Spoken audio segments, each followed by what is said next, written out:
Bonsoir à toutes et à tous et bienvenue dans le journal de TV 78. Voici les titres de ce vendredi 6 novembre.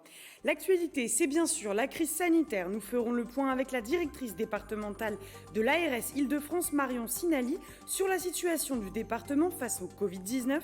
À Trappes ou encore à Rambouillet, la situation est très tendue avec cette deuxième vague de contamination. Les soignants se sont d'ailleurs mobilisés à Rambouillet.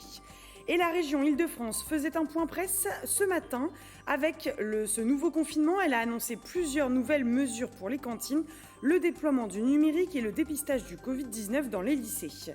Cette semaine, l'actualité, c'était aussi la rentrée scolaire et notamment celle à Conflans-Sainte-Honorine au collège du Bois d'Aulne, 2 semaines après l'attentat contre Samuel Paty, mais aussi les tests antigéniques qui sont arrivés en pharmacie ou encore les élections présidentielles américaines, le résumé en 78 secondes.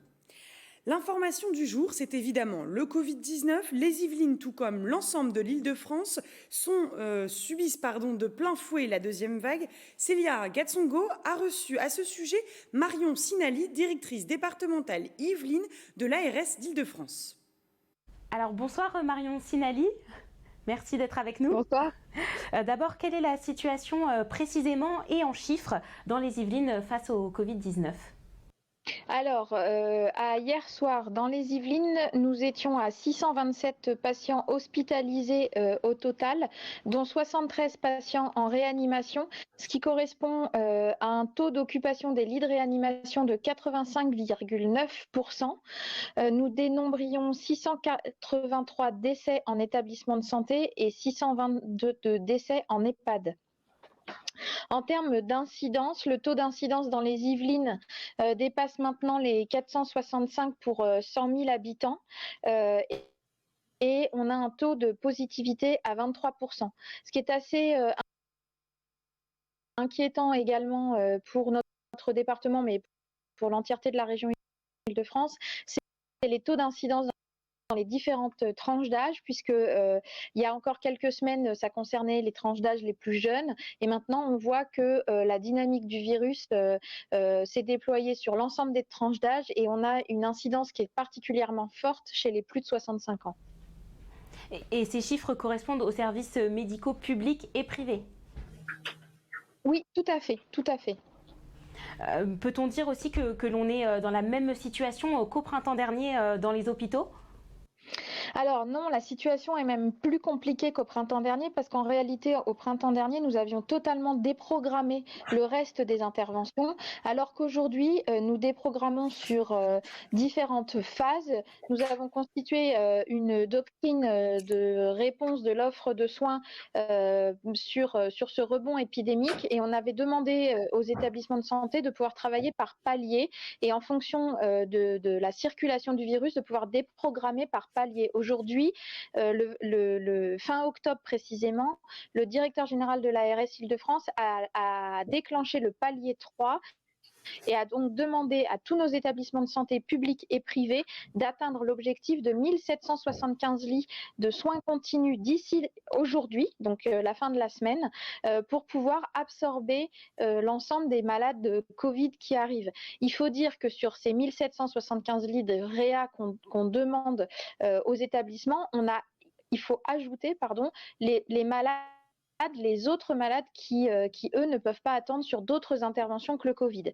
Donc en fait, on est dans une situation qui est plus dure que la première vague et qui est plus forte parce qu'il y a une pression sur l'hôpital qui est nettement plus forte qu'en première vague. Et à part les lits supplémentaires, est-ce qu'il y aura d'autres moyens justement qui ont été mis en place par rapport à la première vague ? Oui, tout à fait. Alors, d'autres moyens, on avait commencé à le faire à la première vague et là, on l'a relancé. Ce sont tous les acteurs libéraux, les professionnels de santé de ville qui travaillent ensemble et avec l'hôpital. Donc, pour les Yvelines, on a des travaux qui sont engagés depuis maintenant plus de 3 semaines entre nos acteurs libéraux et les professionnels de santé à l'hôpital public et privé pour travailler sur des protocoles de prise en charge des patients Covid, que ce soit en repérage précoce, donc en amont, mais aussi en aval, donc pour favoriser des sorties d'hospitalisation qui soient plus rapides et qu'on prenne en charge plutôt les patients qui peuvent l'être à domicile plutôt qu'à l'hôpital. D'accord. Le président de la République a déclaré que nous n'en étions pas au point où il fallait choisir qui va vivre et qui va mourir entre les patients Covid et non Covid. Est-ce que c'est désormais le cas dans les hôpitaux dans les Yvelines ?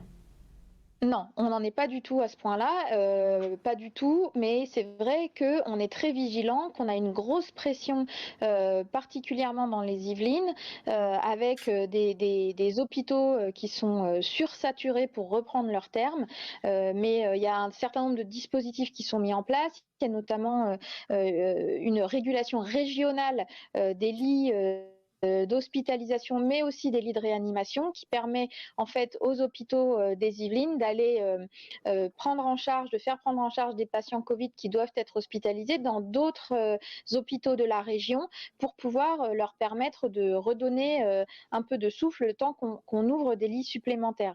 Ça veut dire aussi que pour qu'on évite d'arriver à cette situation-là, il est nécessaire qu'on respecte strictement les mesures de confinement qui ont été posées par le gouvernement à titre personnel, mais également à titre collectif, parce qu'il est nécessaire qu'on puisse casser cette dynamique épidémique.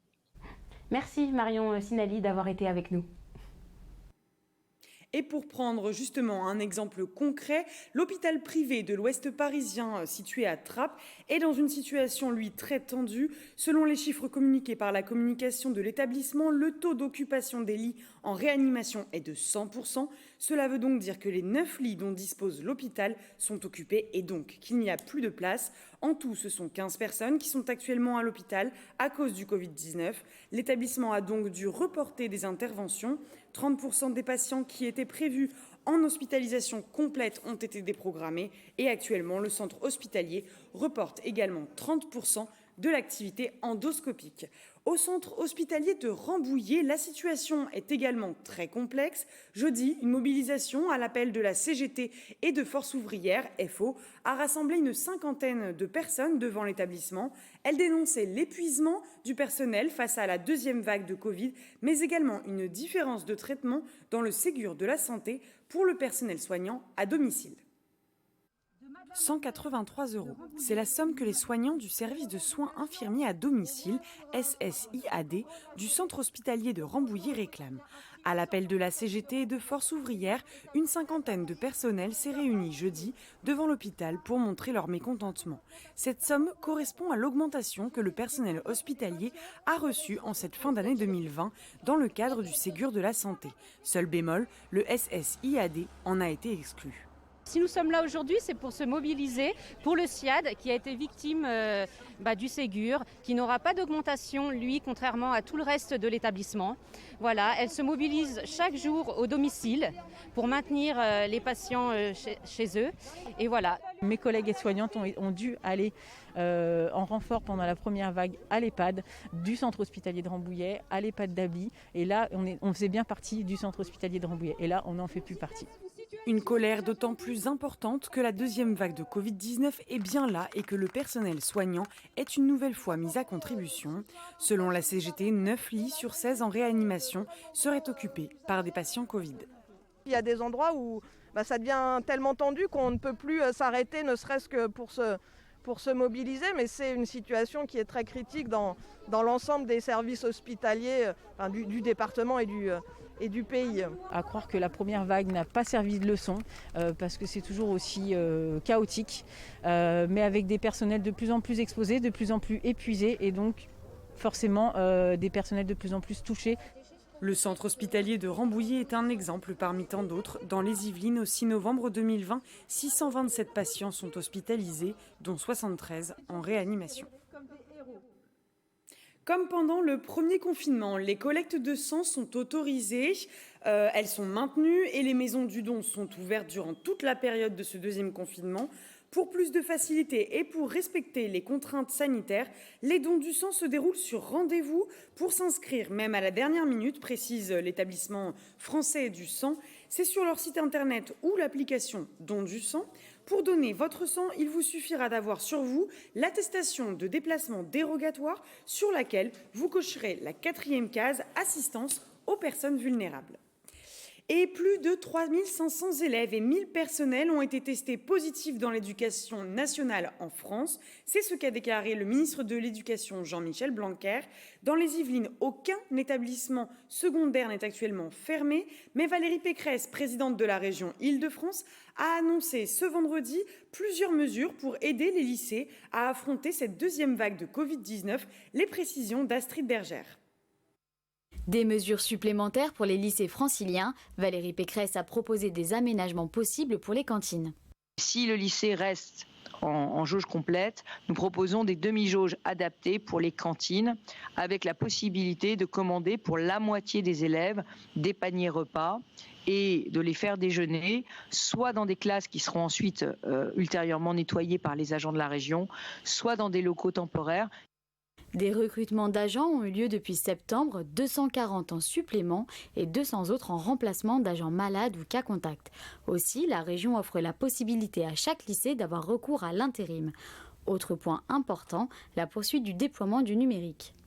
Nous avons décidé en septembre, au vu de la situation qui se dégradait, de commander 70 000 ordinateurs supplémentaires. Ils seront à destination des élèves de première et terminale qui n'ont pas d'équipement personnel. 10 000 ordinateurs supplémentaires ont été commandés pour les élèves de BTS et de classes préparatoires. Le dépistage au sein des établissements a aussi été pensé. On va faire une proposition au lycée de mise à disposition de 100 000 tests antigéniques dans les lycées. Les lycées qui le souhaitent, bien sûr. Ces tests pourront être réalisés par les infirmières scolaires. Des tests qui pourront être faits sur les équipes enseignantes et les lycéens avec une autorisation parentale. Toujours dans l'éducation, dans l'Académie de Versailles, elle a également fait un point de situation, et les établissements scolaires ne sont pour l'instant pas trop touchés. Seule une classe tout de même sur les 44 521 que l'Académie compte est fermée. 241 sur 1 181 210 élèves sont positifs au Covid, ainsi que 55 personnels sur plus de 100 000. Et l'actualité de la semaine, c'est Justine Brasier qui vous la résume en 78 secondes.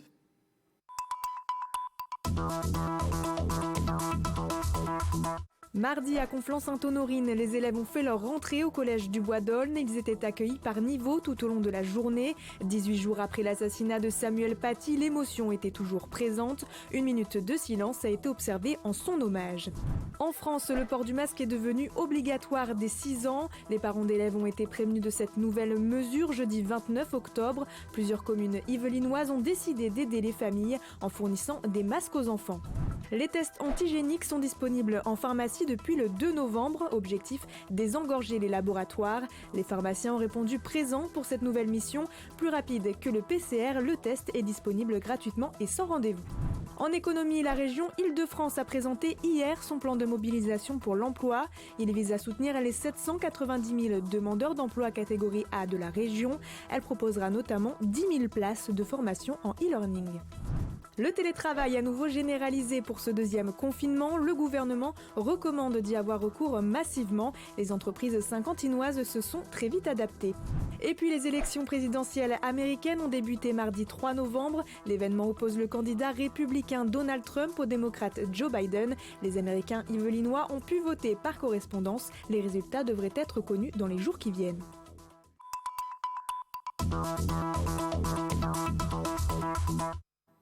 Et pour terminer ce 7-8 journal, Patrice Carmouze, directeur de l'information de TV78, s'est entretenu avec le philosophe Pascal Bruckner. Ils ont parlé terrorisme et confinement. Je suis ravi de recevoir Pascal Bruckner. Pascal Bruckner, bonjour, vous êtes romancier, vous êtes essayiste, vous êtes membre de l'Académie Goncourt aussi. Et alors je voulais aborder avec vous quelques problèmes d'actualité qui sont essentiellement le confinement et le terrorisme. Lors du premier confinement, vous aviez publié un article dans le Figaro dans lequel vous citiez un autre Pascal, Blaise, qui dit « Tout le malheur des hommes vient d'une seule chose qui est de ne pas savoir demeurer en repos dans leur chambre ». Et vous lui répondiez « Tout le malheur des Européens, ça vient justement de ce qu'ils doivent garder la chambre ». Alors, est-ce que vous avez l'impression que ce deuxième confinement est quand même un peu différent du premier, à savoir que la sidération a disparu et qu'on s'est presque habitué au virus?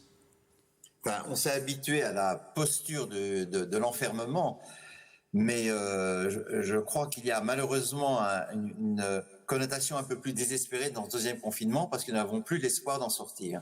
C'est ça qui est terrible. Toutes les annonces que font les médecins chaque soir, ou le Premier ministre, ou le ministre de la Santé, nous expliquent que non seulement ça va durer au-delà de Noël, mais que probablement ça va encore polluer les premiers mois de 2021.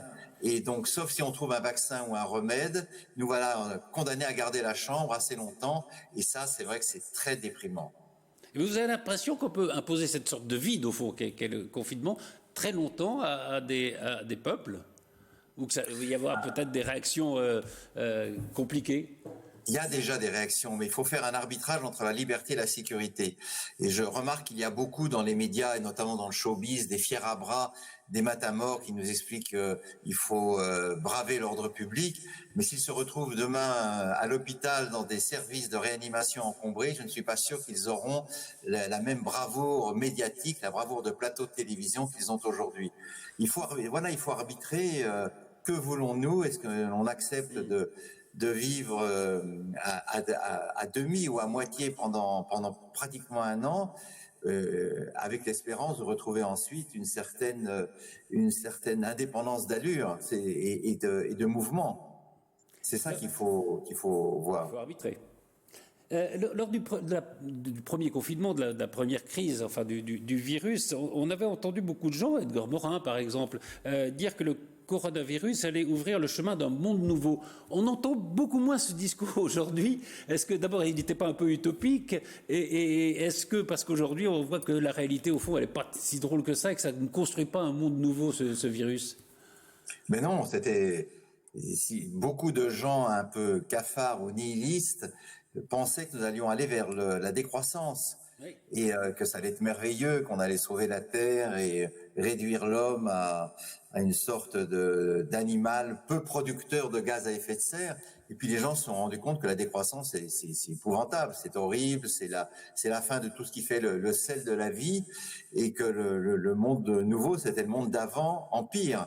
Donc je crois que l'aspiration d'une majorité de gens aujourd'hui, c'est de revivre comme ils vivaient auparavant, sans obstacles, sans barrières, et de pouvoir au moins circuler, voir les gens qu'ils aiment. Le simple geste d'embrasser ses proches, de recevoir ses amis ou sa famille est devenu un geste gros de danger. Donc un baiser sur la joue est en quelque sorte porteur de mort potentielle. Et on ne peut pas dire que ce soit une nouveauté exaltante. Non, c'est effrayant, comme l'étaient d'ailleurs toutes les pandémies dans l'histoire que, évidemment, on a oubliées, parce que pour l'instant, notre seule réaction possible à ce coronavirus, c'est un geste médiéval, c'est-à-dire c'est le retrait, l'isolement, loin des autres. Alors l'autre actualité, qui est très douloureuse aussi, c'est évidemment le terrorisme. Lorsqu'il y a eu l'assassinat, la décapitation de cet enseignant, Samuel Paty, vous avez vous-même parlé d'un acte de guerre, propos qu'a repris d'ailleurs le Premier ministre Jean Castex. Mais cette guerre, il faut la mener contre qui? Contre les crétins qui passent à l'acte ou contre ceux qui arment leurs bras? Il faut la mener à plusieurs niveaux. D'abord, je pense qu'il y a une guerre sécuritaire, les services secrets, la DGSI, la DGSE, avec tout leur arsenal de renseignements et policiers. Il y a la guerre de la police et de la gendarmerie. Il y a aussi une guerre classique, celle que mènent par exemple nos armées dans le Sahel et qu'elles pourraient mener éventuellement sur d'autres fronts. Puis il y a aussi une guerre culturelle, c'est-à-dire dénoncer sans relâche tous ceux et toutes celles qui, depuis des années, nous expliquent que nous opprimons les musulmans en France et que donc nous devons payer pour un racisme structurel qui s'appellerait l'islamophobie. Et je remarque d'ailleurs avec plaisir que de nombreux intellectuels musulmans ont réagi récemment, notamment dans le monde, à cette dénonciation en expliquant que les musulmans sont très heureux en France et qu'on ne peut pas boycotter la France au motif qu'elle opprimerait cette minorité-là et qu'il s'agit là d'une analyse complètement fausse. Mais c'est le ministre de l'Éducation a lui aussi, Jean-Michel Blanquer, dénoncé l'islamo-gauchisme dans les universités et je crois qu'il a eu raison. Cela d'ailleurs rejoint le propos que nous avions antérieurement. Je pense que effectivement des groupes très actifs dans les médias et à l'université veulent détruire la société démocratique de l'intérieur en accentuant ses défauts et en les élevant au statut de crime. Merci infiniment, Pascal Bruckner, de nous avoir accordé cet entretien. Je rappelle le titre de votre dernier livre qui est chez Grasset, c'est Un coupable presque parfait. Merci beaucoup. Merci beaucoup, Patrice Carmoz. C'est la fin de ce journal. Merci de l'avoir suivi. Même confiné, je vous souhaite un très bon week-end et une très bonne soirée.